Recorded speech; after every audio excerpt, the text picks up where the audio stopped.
সিলেটে আজ রাতে ঘটে গেল একটি অনাকাঙ্ক্ষিত ঘটনা।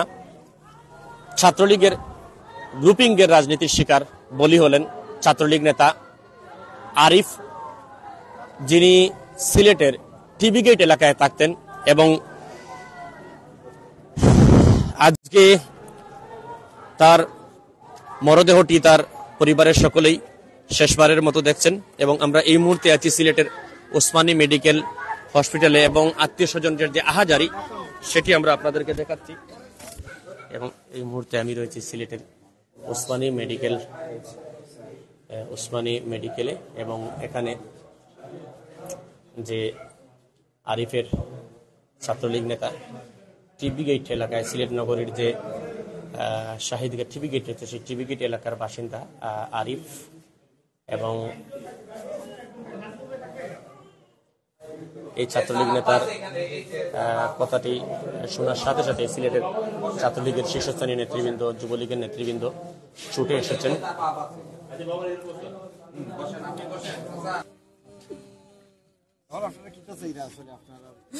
আমি উচ্চ বিচার চাই, আমি এর বিচার চাই। আমার গরিব সংসার, আমার তাই বড় ছেলে, আমার কেউ কি করব?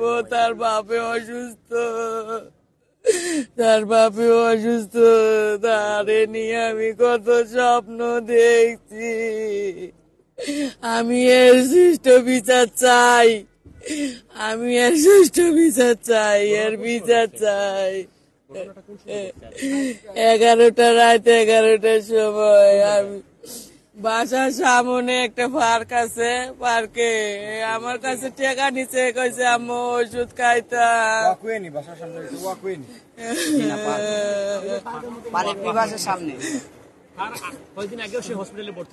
ওই তারা একলা ওই পার্কে বইয়া পাইছে, মাইরা দিছে, হাত দিয়ে আটকে লাইছে, হাতের নখ ছেড়াই শেষ করছে। পরে মেডিকেলে ভর্তি করে 2 দিন পরে বাড়িতে লইয়া গেছি। আজকে মামলা করতে গেছি, মামলা করছি কারণে আইয়া নিপুণ মিয়া নিজে মারছে। আমার পোয়া চিল্লাইছে, আমি বাড়ি থেকে বাইরে দেখি নিপুণ মিয়া তার পোয়া পান সবই মারছে, সবই। আমার যারা ছিলেন আমাদের সাথে, আমরা আসলে সিলেটের ওসমানী মেডিকেল এলাকায় আপনার আরিফের মতো একটা বেশি দুটো হইতো না ভাই। সেইবার আপনার এইচএসসি এক্সামের পরীক্ষার্থী ছিল, তারা খুব ছোট থেকেই দেখে আইলাম, এলাকার নিজের খুব কাছের ভাই। যে কোনো সময় যে কোনো সমস্যা ওরা যদি ফোন দিছি, আরিফ কই এখানে একটু একটা প্রোগ্রাম কিংবা একটা অনুষ্ঠান আছে, সে সাথে আমার ডাকে সারা দিছে যে ভাই আমি আসতেছি, কিংবা ভাই আমার একটু লেট হইব, কিন্তু সে আসছে। আমার যে কোনো বিপদে আমি ওরা পাইছি। আমাদের বাসা খুব কাছাকাছি, ওই আমার বাসা আর ওই তার বাসা। ঘটনাটা সম্ভবত আপনার, আমি তখন ডিউটিতে ছিলাম, ঘটনাটা আমি শুনছি ফোনে, সম্ভবত এটা আপনার ওই মুশাহি অ্যাডভোকেট মুশাহি দুকুলের বাসার অপোজিট সাইডে যে পার্কটা যে হয়েছে, নতুন পার্কটা ওয়াকওয়েটার সামনে হয়েছে। আইটি কোয়ার্টার অপোজিট সাইডে যে নতুন ওয়াকওয়েটা হয়েছে, ওয়াকওয়েটার সামনে হয়েছে। ওর বাবা একজন রিক্সা চালক, জি। আর ওনার আপনার রিক্সার ব্যবসা আছে, উনি রিক্সার কাজকর্ম করেন। ওরা আসলে 4 ভাই। আপনার একজনকে তো আরিফ, আর আরেকজনকে দেখছেন ভিতরে নিয়ে যেতে, আর আরেকটা ভাই আছে, ওর বয়স সম্ভবত 7 বছর, আর একটা ভাইয়ের বয়স আছে 10 মাস না 11 মাস চলতেছে। একটা ভাইয়ের বয়স এখানে 1 বছর হয় নাই। আমার নাম মোহাম্মদ রাহেন রাব্বি, আরিফের আপনার এলাকার বড় ভাই হই। কোনো ঝামেলা হয় না, আপনার সে কোনো গ্রুপ করে না। নির্বাচনী প্রতিহিংসা থেকে, আর আমরা তো মনে করেন মেজরিটিলা গ্রুপ করি, আর ওই যে মেজরিটিলা গ্রুপ করে, তারপর হয়েছে গিয়া উনি তো এলাকার টিভি গেট পাশাপাশি, ওনার ওই প্রতিহিংসা। আর তো ওর আন্ডারে ভালো বন্ধু বান্ধব আছে, এখানে নির্বাচন মানে গ্রুপিং এটা সমস্যা আর কি। বন্ধু বান্ধব আছে, ইরন মাহমুদ চাচ্ছিল যে ওরা ওনার গ্রুপিং করুক, এরকম একটা সমস্যা আর কি। আমার বাড়ি সোনার বাংলা বালুচর, টিভি গেট। না ওদের গ্রামের বাড়ি রংপুর।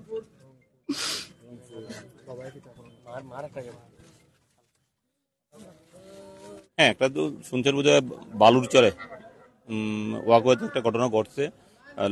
রুগীকে নিয়ে আসছিল হসপিটালে চিকিৎসারত অবস্থায় কিছুক্ষণ আগে মৃত্যুবরণ করেন। তো এই সংক্রান্তে সংশ্লিষ্ট থানায় অভিযোগ সাপেক্ষে আইনগত ব্যবস্থা নেওয়া হচ্ছে এবং সংশ্লিষ্ট দুই থানাকে অবহিত করা হয়েছে, ওরা আইনগত ব্যবস্থা নেওয়া হচ্ছে। আসলে অত্যন্ত দুঃখজনক একটি ঘটনা।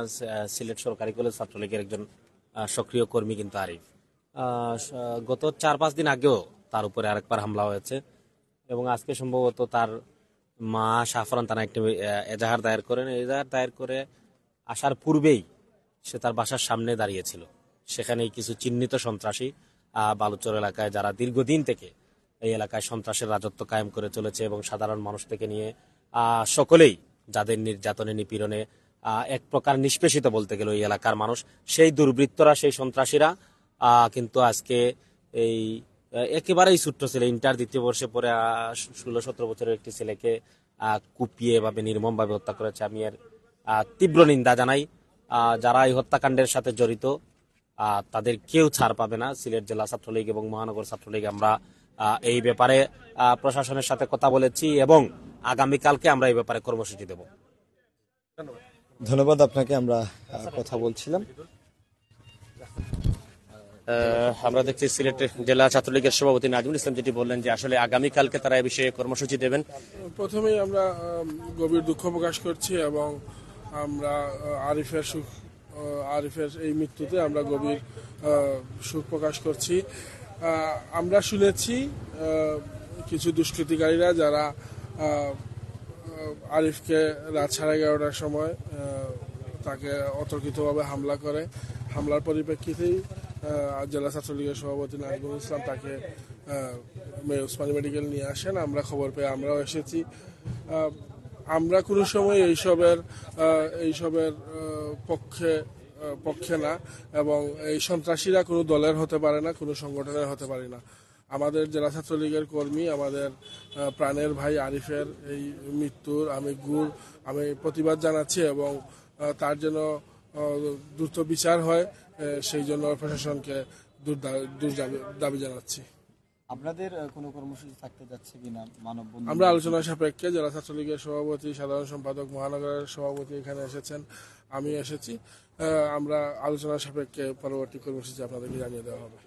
ধন্যবাদ। আমরা কথা বলছিলাম মহানগর ছাত্রলীগের সম্মানিত সাধারণ সম্পাদক নাইম আহমেদের সাথে এবং তারা আগামীতে এই হত্যাকাণ্ড নিয়ে কি কর্মসূচি দিতে যাচ্ছেন সেটি আলোচনা সাপেক্ষে জানাবে। এবং জেলা ছাত্রলীগের সভাপতি বলেছিলেন যে আসলে কাউকেই ছাড় দেওয়া হবে না, যারা এই হত্যাকাণ্ড ঘটিয়েছেন, এই হত্যা করেছেন।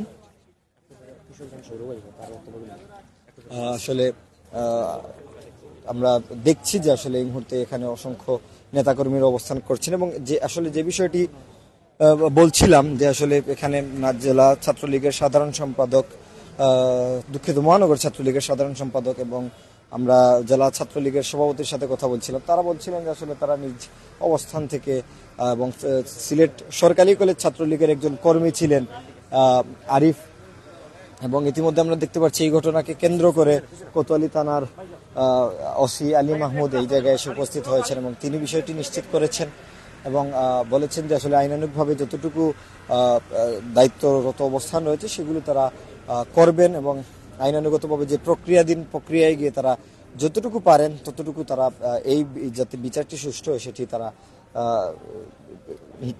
বিবেচনা করবেন এবং বিবেচনা করে তারা এই বিষয়টি দেখবেন যে আসলে কিভাবে কি করা যায়। আসলে যেটি আইনি প্রক্রিয়া সেটি তারা করবেন, এখানে সেটি করবেন বলে আমাদেরকে প্রত্যাশা করেছেন। এবং এই মুহূর্তে আমরা অবস্থান করছি সিলেট নগরীর ইমার্জেন্সি বিভাগের সামনে। আসলে এটা অত্যন্ত দুঃখজনক যে ঘটনাটা ঘটেছে। আমি একটু আগেই শুনতে পেরেছি, গত 3-4 দিন আগে এরকম একটা, যেদিন তফসিল ঘোষণা হয় সেদিনও সে আমাদের সাথে সেই আনন্দ মিছিলে উপস্থিত ছিল, আমাদের সরকারি কলেজ ছাত্রলীগের সক্রিয় কর্মী। এবং আসলে এখন আমাদের বলার কোনো ভাষা নেই, যে কোনো ছাত্রলীগ কর্মী হোক বা যে কোনো মানুষই মৃত্যু অনেক কষ্টদায়ক। আমরা আশা করি প্রশাসনের কাছে আমরা জোর দাবি জানাই এটা দৃষ্টান্তমূলক শাস্তি হোক, যাদেরকে আসামি করা হবে তাদেরকে অতি দ্রুত গ্রেফতার করে আইনের আওতায় আনা হোক, এটাই আমাদের দাবি। এবং যদি তার এই আইনের প্রক্রিয়ায় কোনো ব্যাঘাত ঘটে আমরা তার পক্ষে কঠিন আন্দোলনে আমরা নামব। ধন্যবাদ। আমরা কথা বলছিলাম সিলেট মহানগর ছাত্রলীগের সভাপতি কিষান জাহান সৌরভের সাথে, এবং এখনো দেখতে পাচ্ছেন যে আসলে আমরা দেখতে পাচ্ছি কিছুক্ষণ পর পর কিন্তু এখানে ছাত্রলীগের যারা নেতাকর্মীরা রয়েছেন তারা এসে ভিড় করছেন এবং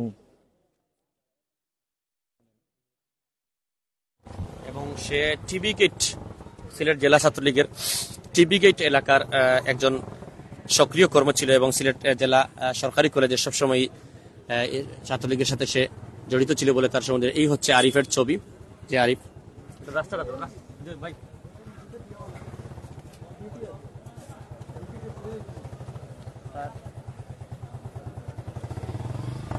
এবং এই হচ্ছে আরিফের ছবি। আমরা একাধিক ছবি আপনাদেরকে দেখাবো। আরিফের ছবি, এই হচ্ছে আরিফ। তার মা যেটি বলেছেন তার বয়স মাত্র 19 বছর বয়স, 19 বছরের টকবগে যুবক। এই হচ্ছে তার ছবি, আরিফের ছবি।